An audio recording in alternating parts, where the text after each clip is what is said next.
Salut tout le monde, j'espère que vous allez bien. On se retrouve aujourd'hui pour ma collection, enfin pour vous montrer une partie de ma collection de maquillage. On va parler de mes fonds de teint, de mes anti-cernes, de mes bases pour le teint et de mes de mes sprays de finition, c'est mieux.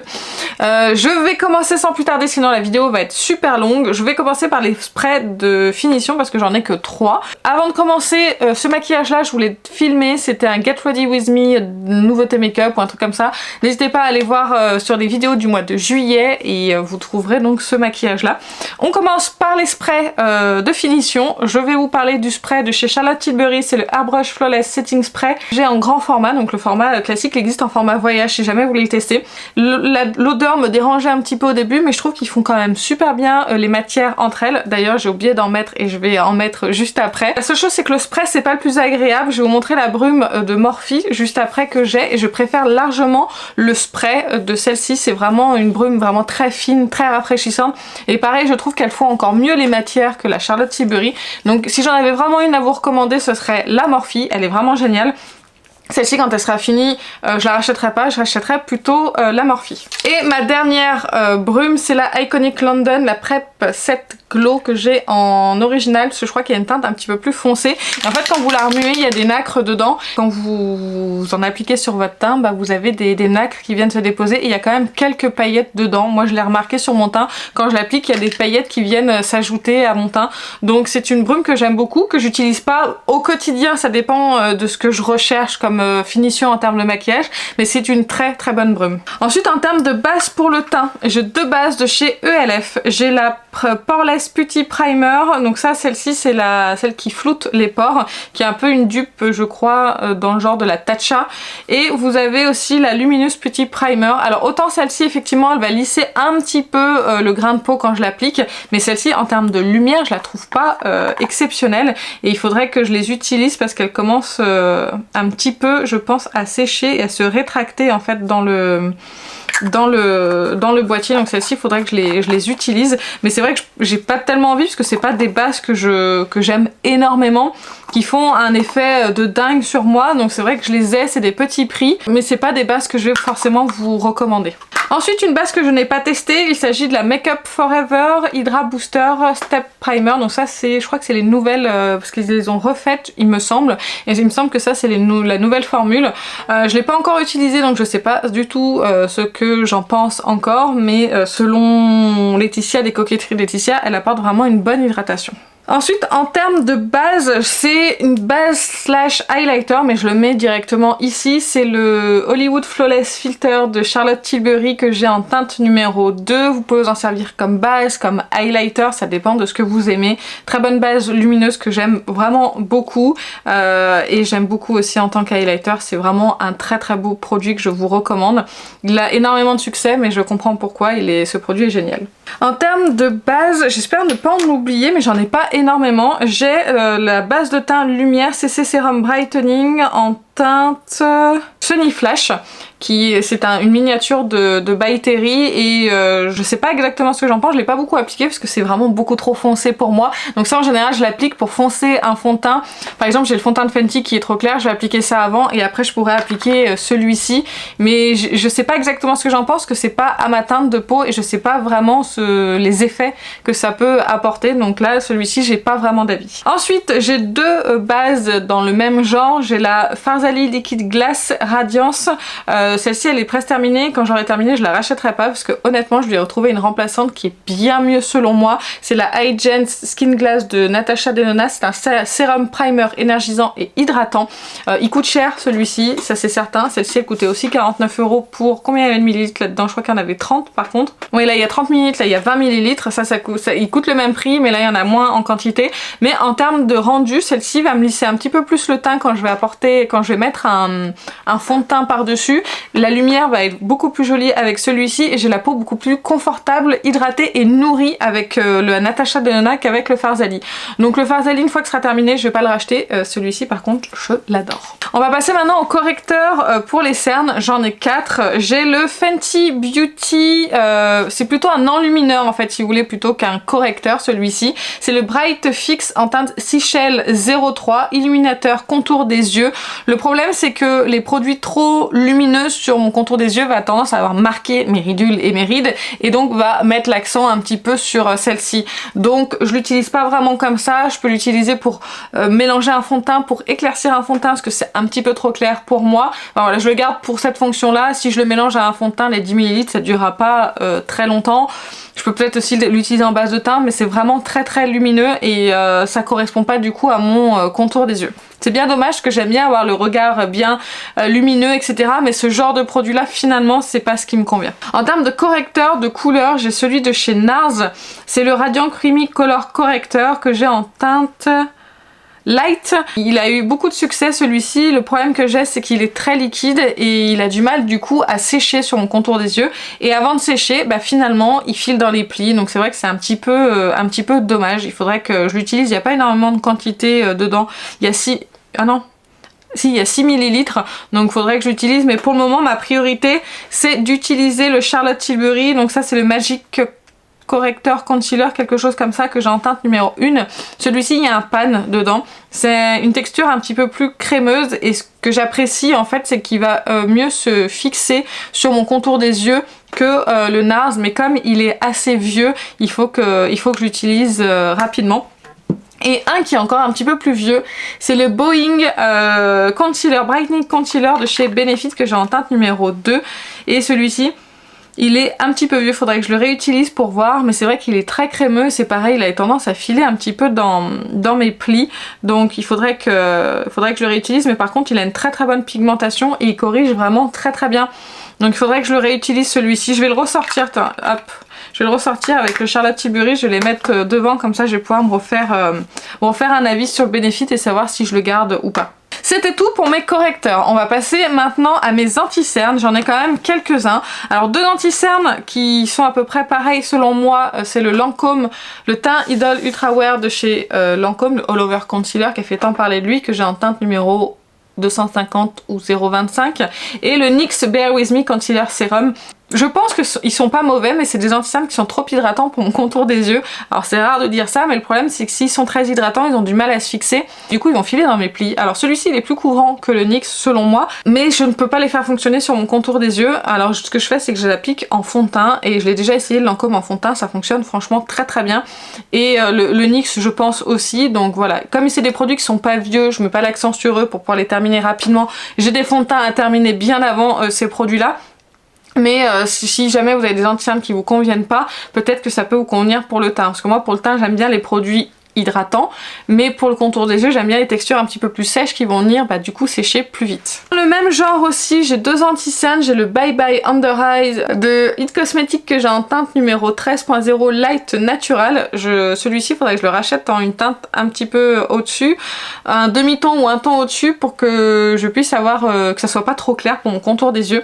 Et là j'ai le The Ordinary Concealer Correcteur en teinte numéro 2.0 N. Pour moi c'est le même genre de concealer, ils sont bien couvrants, il n'y a pas de doute là-dessus. Ils vont avoir une texture un petit peu épaisse, donc j'en prends vraiment un tout petit peu que je vais venir chauffer entre mes doigts et que je vais venir appliquer ici. Je vais les laisser sécher un peu et après je vais venir finaliser en fait l'application. Je trouve que le It Cosmetics se fige un petit peu plus rapidement que le The Ordinary, mais sinon ce sont de bons produits et honnêtement je les aime beaucoup, c'est des bonnes découvertes. Ensuite j'ai le Forever Skin Correct en teinte 2M de chez Dior.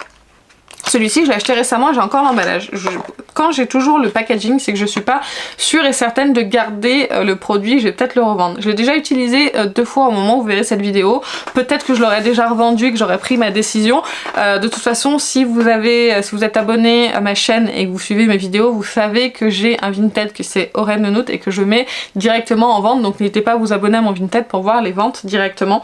Donc celui-ci, le même problème en fait que d'autres produits, les anti-cernes, c'est qu'il sèche pas assez rapidement et que du coup il va filer dans mes plis et en plus il va bouger avec parce que le problème que j'ai surtout avec pas mal d'anti-cernes, c'est que des fois sur le moment ça va être joli, mais au fur et à mesure de la journée, vu que je souris et que du coup ça bouge, et en fait ça fait bouger l'anti-cerne et il va aller se loger du coup dans mes plis et ça va les marquer en cours de journée et ça c'est très ennuyeux. Alors que si je poudre, et ben c'est pareil, ça va bien marquer et sécher mon contour des yeux, donc c'est un petit peu ennuyeux. C'est des anti-cernes que je peux pas poudrer, mais en même temps ils vont pas se figer tout au long de la journée. Donc c'est assez pénible, et là celui-ci je suis toujours en cours de test, donc j'ai pas d'avis définitif. Un autre anti-cerne, donc en mini, celui-ci je vais le mettre à vendre, ça sera peut-être d'ailleurs déjà fait quand vous verrez cette vidéo. C'est la miniature du Born This Way Multi-Use Cutting Concealer de chez Too Faced, le Natural Beige. C'est le mini, donc il n'y a pas énormément de teinte, donc là elle est un petit peu foncée, mais je préfère prendre un petit peu plus foncé que trop clair, parce qu'après trop clair on voit toujours le cerne en transparence et ça grise, donc on voit pas vraiment la couvrance en fait de l'anti-cerne. Je préfère prendre un tout petit peu plus foncé, donc c'est un peu trop foncé, mais s'il fonctionnait j'aurais pu le mélanger avec un autre. Le souci c'est qu'il il a pareil que le Forever, en fait c'est exactement la même chose, il file dans les plis parce qu'il se fiche pas sur moi. Ensuite, j'ai le correcteur de chez, l'anti-cerne de chez Revlon, le Color Stay, que j'ai en teinte 030 pâle moyen. J'aime pas trop, c'est pas une grosse exception, mais c'est pas non plus un gros favori, dans le sens où il couvre bien. J'aime beaucoup la couvrance, il a une jolie couvrance celui-ci pour son prix, il est vraiment pas mal. Sauf que pareil, il va avoir tendance, alors il tient mieux que les autres concealers que je vous ai montré, mais il aura quand même tendance au cours de la journée à migrer un peu dans mes plis du coup et à s'estomper, donc c'est un petit peu gênant, donc c'est pour ça que c'est pas non plus un de mes gros favoris. Ensuite j'ai le bébé crayon Ginseng de Herborian. On peut le classer dans les fonds de teint, on peut le classer dans les correcteurs, dans les anti-cernes, enfin c'est au choix. Ça c'est un produit que j'ai du mal à utiliser parce que je sais pas trop quoi en faire en fait, c'est pas suffisant pour que je l'applique tout seul sur mon teint. Donc c'est un peu ennuyeux, donc ce que je fais c'est que je le mélange en général à la bébé crème de Herborian, et pour pouvoir l'utiliser, ça fait longtemps que je l'ai, il faudrait que je me mette dans un project pan et que je me mette à l'utiliser et à trouver un fond de teint avec lequel je puisse le mélanger sans que ça rajoute d'épaisseur, mais ça je suis pas super fan et je vois pas non plus l'intérêt de ce produit. Et ensuite on a donc tous mes anti-cernes vraiment favoris, alors celui-ci moins que les autres, mais c'est quand même un produit que j'aime beaucoup, c'est le KVD Good Apple en teinte Light 119. Il est toujours un petit peu clair pour moi, mais ça va, ça passe. C'est un anti-cerne, il faut vraiment mettre un tout petit peu, sinon vous allez vous retrouver avec un effet plâtre sous le contour des yeux et c'est pas c'est pas vraiment ce qu'on veut hein, normalement. Après vous faites comme vous voulez. J'en applique vraiment une petite quantité, il va vraiment bien couvrir, il va se fixer, il va pas filer, et c'est pour ça que je l'aime beaucoup. En fin de journée il va avoir tendance à légèrement assécher mon contour des yeux, mais je préfère ça qu'un anti-cerne qui va bouger au bout d'une heure ou deux et qui va se retrouver complètement dans mes plis.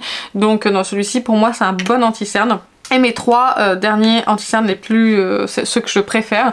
Donc c'est le Magic Touch Concealer en teinte numéro 6 de Anastasia Beverly Hills. La teinte numéro 6 c'est un poil foncé, je pense que la 5 aurait été pas mal si c'est dans ce sens-là. Je crois que c'est la 5 la plus claire. Et vraiment il est très très bien, l'embout aussi. Enfin je vous ai pas montré l'embout de tous les anti-cernes, mais bon c'est des anti-cernes classiques avec des embouts on pourrait dire classique. Il est très bien, il a une bonne couvrance, il tient plutôt bien et vraiment c'est un bon anti-cerne. Mais pareil sur la fin de la journée, il peut avoir tendance à sécher un petit peu. Le Shape Tape, je l'aime énormément, je pense que c'est l'anti-cerne que je préfère. Là c'est celui que je porte aujourd'hui, je sais, il a quand même quelques heures, donc pareil en fin de journée il va avoir tendance à marquer un tout petit peu mon contour des yeux, mais au moins lui il est pas dans mes plis et ça j'apprécie énormément, et il est facile à appliquer, il est facile à estomper, et la teinte 22B Light Beige est parfaite pour moi. Et un anti-cerne vraiment petit prix que j'adore, c'est celui de chez Kiko, j'en ai encore deux en stock en plus de celui-ci. C'est le correcteur concealer en teinte numéro 2 et c'était la collection Charming Escape, c'est le Luminous Cushion Concealer, donc vous savez c'est celui qui a le cushion comme ça. Cet anti-cerne est vraiment génial. Je trouve qu'il a une bonne couvrance, mais pas totale. Il est naturel, il va bien se figer, il va bien se travailler, il fait un joli contour des yeux. Honnêtement, c'est une super découverte. C'est pour ça que j'en avais racheté en stock, parce que je sais que les collections, à un moment donné, elles vont disparaître. Donc vraiment, celui-ci, je vous le recommande, il est génial. S'il est encore en stock, de toute façon, j'essaierai de vous mettre vraiment, si j'ai la place, de mettre tous les produits dans la barre d'infos, les teintes et les liens, pour que vous puissiez retrouver l'ensemble des produits. On va finir maintenant avec les fonds de teint. Je pense que la vidéo aura été assez longue. Je vais commencer par un fond de teint poudre de chez Kiko, c'est le Unexpected Paradise en teinte 03 Light Beige, qui est un petit peu trop foncé pour moi. J'adore l'odeur de ces produits, il faudrait que j'utilise, mais je suis assez frileuse à utiliser des fonds de teint poudre parce que j'ai toujours peur que ça m'assèche un peu le teint. Donc il faudrait que je mette par exemple la base Natasha Denona et après je pourrais mettre celui-ci par-dessus. Mais c'est vrai que j'ai peur que ça assèche un petit peu mon teint et que ça marque un petit peu les petites ridules que je peux avoir. Mais sinon, là, vu que la teinte elle est un peu plus foncée, faudrait que j'utilise avec avec encore une fois celui-ci, faudrait que j'essaye pour voir si ça peut venir finir d'unifier mon teint et en même temps foncer un petit peu le fond de teint qui est trop clair. Donc voilà, c'est le seul fond de teint poudre que je possède.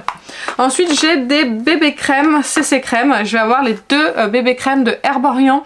J'ai la super bébé en teinte claire et la bébé crème classique en teinte claire. J'ai les deux miniatures. J'aime beaucoup les deux. Elles sont vraiment très bien. Vous avez celle-ci qui est vraiment bien plus couvrante que celle-ci. Les deux sont très bien, mais je préfère la super bébé parce qu'elle va vraiment bien unifier mon teint. Celle-ci je l'applique vraiment quand je vais pas me maquiller et que je veux juste unifier mon teint. Alors c'est très rare, mais des fois je mets ça sur ma main et j'en applique comme ça de partout, même sur mes cernes et sans poudrer, sans rien, parce que celle-ci elle est plus matifiante que celle-ci et du coup ça me permet d'unifier mon teint. J'ai pas besoin de poudrer ni rien du tout et voilà, ça dépend de mes envies ou pas, mais celle-ci elle m'accompagne toujours et j'aimerais la terminer et un jour je la rachèterai pas parce que honnêtement je préfère quand même celle-ci parce qu'elle a une meilleure courance. Récemment j'ai racheté la CC Plus de chez It Cosmetics. Moi je l'ai en teinte light et la teinte est absolument parfaite pour moi et j'adore la couvrance qu'elle a et le fini qu'elle a sur le teint. C'est vraiment pour moi de la haute couvrance. Ça va vraiment très bien camoufler mon teint. Je peux même l'appliquer sur mes cernes. Alors faut que je poudre légèrement sur les cernes parce que sinon ça va avoir tendance à filer. Et je me dis qu'avec un SPF de 50 ça peut toujours rajouter une protection. Alors ça va pas remplacer votre solaire parce que moi je mets quand même un solaire 50 plus dessous. C'est plutôt pas mal et honnêtement ça faisait longtemps que je l'avais pas utilisé mais je la trouve toujours aussi bien. Ensuite un fond de teint que j'ai depuis longtemps que je sais même plus ce que j'en pense, c'est le Dream Urban Cover de Maybelline en teinte 103. Il est un petit peu clair celui-ci, ça fait longtemps que je l'ai pas utilisé, faudrait que je vois s'il est pas périmé d'ailleurs, ce serait bien. Dans la prochaine rotation faudrait que je le rajoute, sinon faudrait que je le mélange avec d'autres fonds de teint qui soient un petit peu plus foncés et honnêtement je sais plus du tout ce que j'en pense donc je vais passer. Ensuite on a le Accord Parfait Nude sérum teinté repulpant à l'acide hyaluronique de chez L'Oréal. J'ai la teinte 052 Very Light qui est un peu claire aussi, mais la teinte, je pense que la teinte 2 est trop foncée et comme c'est pas... En fait j'aime bien la couvrance du produit mais il va me tirailler le teint, il est pas confortable en fait pour moi. Il manque d'un peu d'émollient pour que ça soit vraiment confortable sur ma peau. Sinon le produit en soi j'aimais bien la couvrance, j'aimais bien le fini, c'était très joli. Donc il faudrait pareil que je le mélange avec autre chose pour pouvoir... je vais commencer à être en panne de produits pour mélanger si ça continue. J'ai encore 2-3 fonds de teint qui sont un peu foncés pour pouvoir mélanger donc ça va.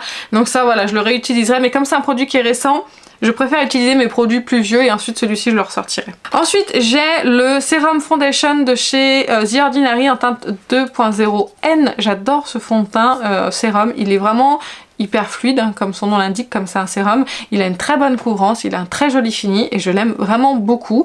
Et je vous en avais parlé mais je l'ai pas réappliqué depuis. Je le mélange parce qu'il s'était un peu déphasé. Mais honnêtement c'est un super produit. Je crois que c'est mon fond de teint le moins cher de tous. Ensuite j'ai le Best Skin Ever de Sephora Collection que j'ai en teinte 17,5 N. Celui-ci fait partie de mes plus anciens fonds de teint si je vous dis pas de bêtises, donc il faudrait que je le ressorte et que je le termine avec... bah, je crois que c'est mon plus vieux fond de teint. Celui-ci je vais le ressortir, je l'ai beaucoup aimé, c'est un fond de teint qui est fluide, il en est à peu près ici, donc vous voyez il me reste encore pas mal à utiliser. Il est vraiment naturel sur le teint mais il va être plus matifiant par exemple que le fond de teint Sephora Care que j'aime beaucoup. Celui-ci il est hydratant, il va laisser un éclat naturel au teint, celui-ci va être moins couvrant. En termes de couvrant, je préfère celui-ci, il va être plus couvrant, il va être plus hydratant et laisser un éclat naturel au teint. Celui-ci, il va être un petit peu plus mat, j'aurais pas besoin par exemple de le poudrer. Il va être plus léger sur la peau et en termes de couvrance, il sera aussi plus léger. Donc c'est vrai que celui-ci, ça fait partie de mes grands favoris, mais celui-ci, il est pas mauvais. Par contre, une fois que j'aurai terminé, c'est pas un fond de teint que j'irai racheter parce qu'il fait pas partie de mes best. Donc je vous ai parlé du Sephora Care que j'ai en teinte 17,5 N, ça c'est mon chouchou. C'est celui-ci, ça doit être mon... deuxième, j'en ai déjà fini un de flacon et je l'ai racheté parce que vraiment je l'adore. J'ai un fond de teint de chez Make Up For Ever, c'est le Ultra HD en teinte Y235. Celui-ci en termes de teinte il va bien, comme les deux Sephora en termes de teinte, c'est très bien. J'aime bien la couvrance de ce fond de teint, même si c'est un fond de teint qui coûte quand même assez cher, mais il a une bonne couvrance, il est léger sur la peau, et il est quand même assez imperceptible et il se fond très bien. Il est... on va dire que c'est un fond de teint, on va dire normal, pas trop hydratant, pas trop matifiant, il est entre les deux et moi je l'aime beaucoup. Un fond de teint qui m'a surpris par sa couvrance, le Radiance Boost de chez Kiko, que j'ai en teinte numéro 1,5N, qui est foncé et qui s'oxyde sur moi. Donc vous voyez, j'ai de quoi foncer les fonds de teint trop clairs. Donc je l'aime beaucoup, j'avais beaucoup aimé le fini, ça faisait vraiment un teint... flawless, un peu dans le genre du Charlotte Tilbury, le Airbrush Flawless dont je vais vous parler juste après. Mais vraiment, j'étais surprise par ce fond de teint, je sais pas s'il existe encore, mais en termes de teinte par contre, 1,5N, si ça fait partie des plus clairs, c'est quand même assez foncé. Donc ça c'est dommage. Ensuite on passe à Charlotte Tilbury. Et j'ai deux fonds de teint, j'ai le Airbrush Flawless Foundation que j'ai en teinte 4N qui est un peu trop foncé, et j'ai le Beautiful Skin Foundation en teinte 3N. J'aime beaucoup celui-ci, le Airbrush Flawless, je pense qu'il est malheureusement périmé. Je viens de le mettre sur ma main et de le sentir, et je suis pas sûre qu'il soit pas périmé. L'odeur est pas... En fait c'est un mélange de parfum et d'une odeur étonnante. C'est pas trop fort, faudrait que je l'utilise sur mon teint pour voir ce que ça peut donner en termes de texture. Mais je pense qu'il est bientôt périmé, faudrait que je l'utilise. Le seul problème entre guillemets de ce fond de teint, c'est qu'il en faut très peu. Donc du coup on en met une pompe et même pas, des fois une demi-pompe, ça suffit pour faire son teint parce qu'il s'étire vraiment très bien, il a une très bonne couvrance. J'ai vraiment le teint hyper flawless avec ce fond de teint, vraiment je pense que c'est mon plus joli fond de teint en termes de haute couvrance comme ça, il est vraiment très beau. Et celui-ci, le Beautiful Skin, il manque un peu de couvrance pour moi, je trouve pas exceptionnel par rapport à ce que tout le monde en dit.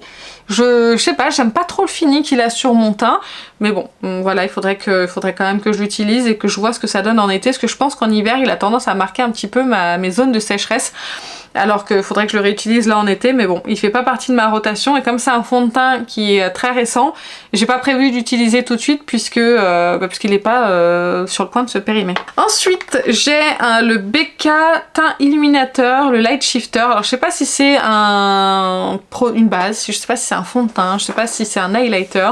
Donc du coup c'est un produit qui apporte une certaine couvrance au teint, c'est pour ça que je l'ai mis dans les fonds de teint.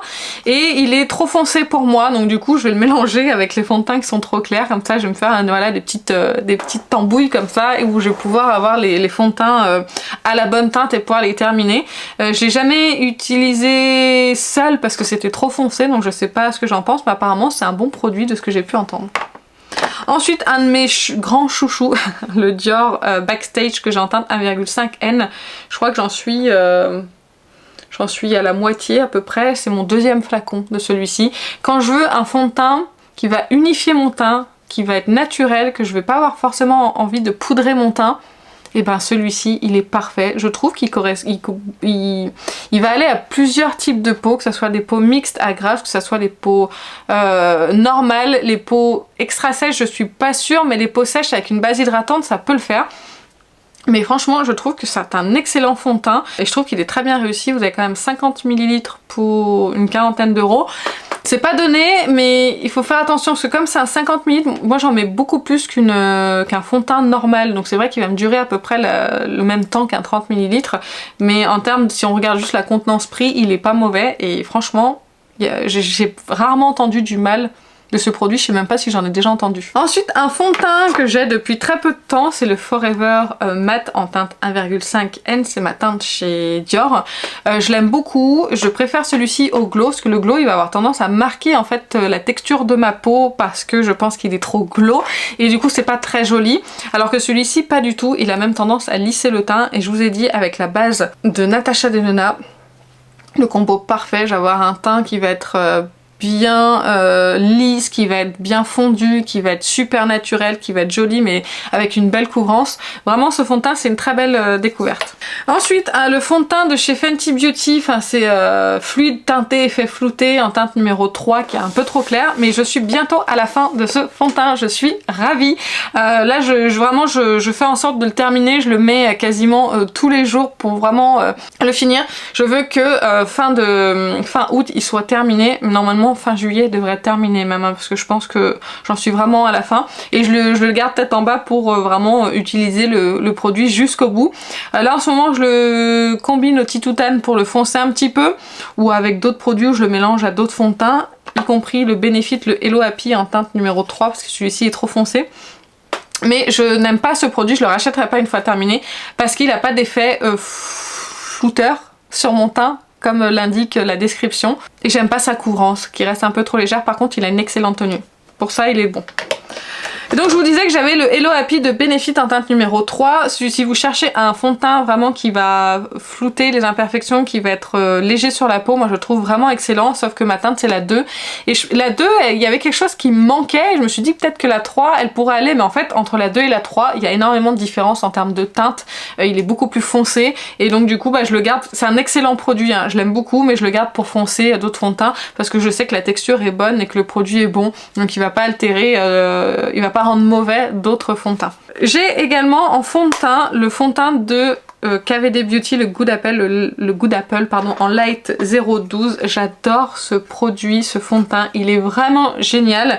Je vais d'ailleurs le refermer parce que j'ai peur qu'il sèche trop rapidement. Celui-ci je l'ai mis dans ma rotation, j'aimerais vraiment le terminer. Je pense que je le rangerai pas tant qu'il sera pas terminé parce que j'ai peur qu'il sèche vu qu'il est tout le produit est à l'air libre, contrairement à un fond de teint liquide où vous sortez juste ce que vous avez besoin. Là dès que vous l'ouvrez, vous piochez votre pinceau dedans ou votre éponge, et du coup ça va le contaminer, et pour moi il va se périmer plus rapidement que dans un autre contenant. J'adore ce fond de teint, il est vraiment très fin sur la peau, sur moi. Il va vraiment bien camoufler tout ce qu'il y a à camoufler. Il est de bonne couvrance, je peux même des fois l'utiliser sur mon contour des yeux. Ça va bien camoufler, et vraiment j'adore ce fond de teint. Et je pense qu'une fois que j'aurai épuré un petit peu les fonds de teint qui sont trop vieux et que j'aime pas forcément, celui-ci je pourrais être amenée à le racheter sans aucun problème. Et le dernier produit que je n'aime pas, c'est une miniature du Hydroflex de chez Tarte que j'ai en teinte 20N, il y a 10 ml dedans. Ça je le finirai un de ces quatre assez rapidement je pense. J'aime pas ce produit parce qu'en fait je trouve qu'il va marquer les zones de sécheresse de ma peau, qui va pas fondre complètement avec mon teint, qui va pas fusionner, et je trouve que c'est pas joli à l'application et j'aime pas du tout. Donc celui-ci je vous le recommande pas du tout. Et bah écoutez, ça y est, je vous ai montré toute ma collection de bases, de sprays, de finition, d'anti-cerne et de fond de teint. J'espère que la vidéo vous a plu. N'hésitez pas à aller checker dans la barre d'infos s'il vous manque une référence ou une teinte, etc. Dites-moi si vous avez des choses à me recommander, que ce soit en termes d'anti-cerne, de fond de teint, etc. à tester. N'hésitez pas à me dire tout ça en commentaire. Moi sur ce, je vais vous laisser. Je vous fais plein d'énormes bisous et je vous dis à très bientôt. Salut!